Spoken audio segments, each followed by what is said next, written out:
Life changing success story on Can Yourself। किसी शहर के रेलवे स्टेशन पर एक भिखारी रहता था। वह वहां आने जाने वाली रेलगाड़ियों में बैठे यात्रियों से भीख मांगा करता और अपना पेट भरता था। एक दिन जब वह भीख मांग रहा था तो सूट बूट पहने एक लंबा सा व्यक्ति उसे देखा। उसने सोचा कि यह व्यक्ति बहुत अमीर लगता है, इससे भीख मांगने पर यह मुझे जरूर अच्छे पैसे देगा। वह उस लंबे व्यक्ति से भीख मांगने लगा। भिखारी को देखकर उस लंबे व्यक्ति ने कहा, तुम हमेशा मांगते ही हो, क्या कभी किसी को कुछ देते भी हो? भिखारी बोला, साहब मैं तो भिखारी हूँ, हमेशा लोगों से मांगता ही रहता हूँ। मेरी इतनी औकात कहाँ कि किसी को कुछ दे सकूं। लंबा व्यक्ति बोला, जब किसी को कुछ दे नहीं सकते तो तुम्हें मांगने का कोई भी हक नहीं है। मैं एक व्यापारी हूँ और लेन देन में ही विश्वास करता हूँ। अगर तुम्हारे पास मुझे कुछ देने को हो तभी मैं तुम्हें बदले में कुछ दे सकता हूँ। तभी वह स्टेशन आ गया जहाँ पर उस लंबे व्यक्ति को उतारना था। वह ट्रेन से उतरा और चला गया। इधर भिखारी उसकी कही गई बात के बारे में सोचने लगा। उस लंबे व्यक्ति के द्वारा कही गई बात उस भिखारी के दिल में उतर गई। वह सोचने लगा कि शायद मुझे भीख में अधिक पैसा इसलिए नहीं मिलता क्योंकि मैं उसके बदले में किसी को कुछ दे नहीं पाता हूँ। लेकिन मैं तो भिखारी हूँ, किसी को कुछ देने लायक भी नहीं हूँ। लेकिन कब तक मैं लोगों को बिना कुछ दिए केवल मांगता ही रहूंगा। बहुत सोचने के बाद उस भिखारी ने एक निर्णय किया कि जो भी व्यक्ति उसे भीख देगा तो उसके बदले में वह भी उस व्यक्ति को कुछ जरूर देगा। लेकिन अब उसके दिमाग में यह प्रश्न चल रहा था कि वह खुद भिखारी है तो भीख के बदले में वह दूसरों को क्या दे सकता है। इस बात को सोचते हुए 2 दिन हो गए लेकिन उसे अपने प्रश्न का कोई उत्तर नहीं मिला। तीसरे दिन जब स्टेशन के पास बैठा हुआ था तभी उसकी नजर कुछ फूलों पर पड़ी जो स्टेशन के आसपास के पौधों पर खिल रहे थे। उसने सोचा, क्यों न मैं लोगों को भीख के बदले कुछ फूल दे दिया करूं। उसको अपना यह विचार अच्छा लगा और उसने वहां से कुछ फूल तोड़ लिए। अब वह ट्रेन में भीख मांगने पहुंचा। अब जब जब भी कोई उसे भीख देता तो उसके बदले में वह भीख देने वाले को कुछ फूल दे देता। उन फूलों को लोग खुश होकर अपने पास रख लेते।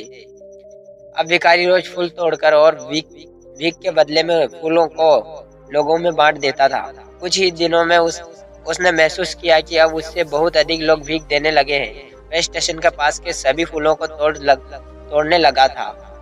जब तक उसके पास फूल रहते थे तब तक उसे बहुत से लोग भीख देते थे, लेकिन जब फूल बांटते बांटते खत्म हो जाते तो उसे भीख भी नहीं मिलती थी। अब रोज ऐसा ही चलता रहा। एक दिन जब वह भीख मांग रहा था तो उसने देखा कि वही लंबा व्यक्ति ट्रेन में बैठा है जिसकी वजह से उसे भीख के बदले फूल देने की प्रेरणा मिली थी।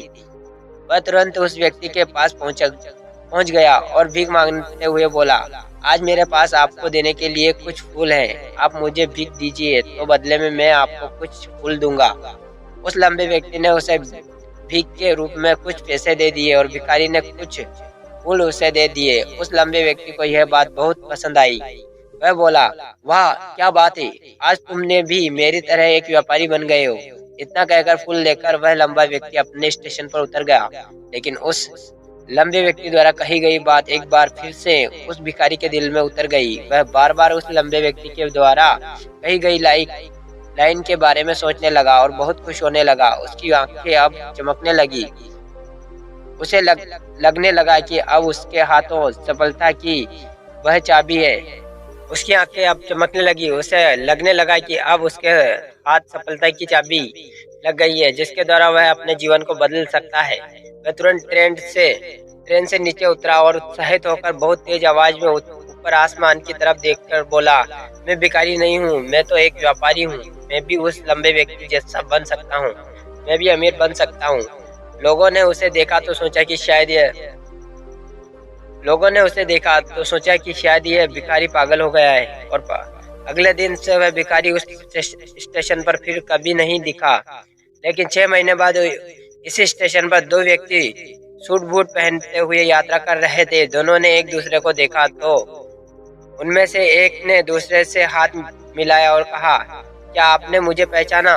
दूसरा व्यक्ति बोला, नहीं, क्योंकि मेरे हिसाब से हम लोग पहली बार मिल रहे हैं। पहला व्यक्ति बोला, नहीं, आप याद कीजिए, हम पहली बार नहीं बल्कि तीसरी बार मिल रहे हैं। दूसरा व्यक्ति बोला, मुझे याद नहीं, वैसे हम पहले 2 बार कब मिले थे?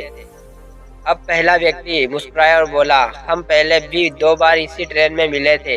मैं वही भिखारी हूँ जिसको आपने पहली मुलाकात में बताया कि मुझे जीवन में क्या करना चाहिए और दूसरी मुलाकात में बताया कि मैं वास्तव में कौन हूँ। दूसरा व्यक्ति मुस्कुराया और अचंभित होते हुए बोला, ओह! याद आया, तुम वही भिखारी हो जिसे मैंने एक बार भीख देने से मना कर दिया था और दूसरी बार मैंने तुमसे कुछ फूल खरीदे थे, लेकिन आज तुम यह सूट बूट में कहाँ जा रहे हो और आजकल क्या कर रहे हो? तब पहला व्यक्ति बोला, हाँ, मैं वही भिखारी हूँ, लेकिन आज मैं फूलों का एक बहुत बड़ा व्यापारी हूँ और इसी व्यापार के काम से ही दूसरे शहर जा रहा हूँ। कुछ देर रुकने के बाद वह भिखारी बोला, कुछ देर रुकने के बाद वह फिर बोला, आपने मुझे पहली मुलाकात में प्रकृति का वह नियम बताया था जिसके अनुसार हमें तभी कुछ मिलता है जब कुछ देते हैं। लेन देन का यह नियम वास्तव में काम करता है। मैंने यह बहुत अच्छी तरह महसूस किया है, लेकिन मैं खुद को हमेशा भिखारी ही समझता रहा। इससे ऊपर उठकर मैंने कभी सोचा ही नहीं। और जब आपसे मेरी दूसरी मुलाकात हुई तब आपने मुझे बताया कि मैं एक व्यापारी बन चुका हूँ। अब मैं समझ चुका था कि मैं वास्तव में एक भिखारी नहीं बल्कि व्यापारी बन चुका हूँ। मैंने समझ लिया था कि लोग मुझे इतनी भीख क्यों दे रहे हैं, क्योंकि वह मुझे भीख नहीं दे रहे थे बल्कि उन फूलों का मूल्य चुका रहे थे। सभी लोग मेरे फूल खरीद रहे थे क्योंकि इससे सस्ते फूल उन्हें कहाँ मिलते। मैं लोगों की नज़र में एक छोटा व्यापारी था, लेकिन मैं अपनी नज़र में एक भिखारी ही था। आपके बताने पर मुझे समझ आ गया कि मैं एक छोटा व्यापारी हूँ। मैंने ट्रेन में फूल बांटने से जो पैसे इकट्ठे किए थे उनसे बहुत से फूल खरीदे और फूलों का व्यापारी बन गया। यहाँ के लोगों को फूल बहुत पसंद है और उनकी इसी पसंद ने मुझे आज फूलों के एक बहुत बड़े व्यापारी बना दिया है। दोनों व्यापारी अब खुश थे और स्टेशन आने पर साथ उतरे और अपने अपने व्यापार की बात करते हुए आगे बढ़ते गए। दोस्तों, इस कहानी से हमें बहुत कुछ सीखने को मिलता है। कहानी में लंबा व्यापारी गिव एंड टेक के रूल को बहुत अच्छी तरह जानता था। दुनिया के सभी बड़े व्यापारी इसी लाइफ रूल्स का यूज करके बड़े व्यापारी बन पाए हैं। इसी फार्मूले को उसने भिखारी को भी बताया। भिखारी ने इस नेचुरल रूल को अपना लिया और इसका असर उसके जीवन में साफ दिखाई भी देने लगा। वह जान चुका था कि उसे क्या करना चाहिए, लेकिन अपनी छोटी सोच के कारण वह खुद को भिखारी मानता रहा। वह स्वयं को ही नहीं पहचान पाया। वह अपने आत्मसम्मान को नहीं जगा पाया, जिसकी वजह से वह अपनी थिंकिंग भी नहीं बदल पाया। यह कहानी हमें बताती है कि हम यदि अपनी सोच बदल ले तो उससे कुछ भी हासिल किया जा सकता है। यदि हम खुद को छोटा समझते रहेंगे तो हम हमेशा छोटे ही रह जाएंगे। बड़ा बनने के लिए हमें अपने विचारों को बदलना होगा। हमें खुद के बारे में बड़ा सोचना होगा, तभी हम बड़े बन पाएंगे। कहानी में भिखारी खुद को भिखारी ही समझता रहा और भिखारी ही बना रहा, लेकिन जब उसे पता चला कि वह तो एक व्यापारी है तो उसने अपना विचार बदल लिया और अपने बारे में विचार बदलने से उसका जीवन ही बदल गया। उस लंबे व्यक्ति ने तो केवल उसका आत्मसम्मान जगा दिया था और वह इसी कारण आज भिखारी से एक बहुत बड़ा व्यापारी बन गया। उस लंबे व्यक्ति की बातों से उस भिखारी के जीवन में बहुत बड़ा बदलाव आया। वास्तव में उस भिखारी का सेल्फ रिस्पेक्ट जाग गया था और सेल्फ पर कुछ नहीं बल्कि हमारी खुद के बारे में सोच, थिंकिंग अबाउट योर सेल्फ होती है।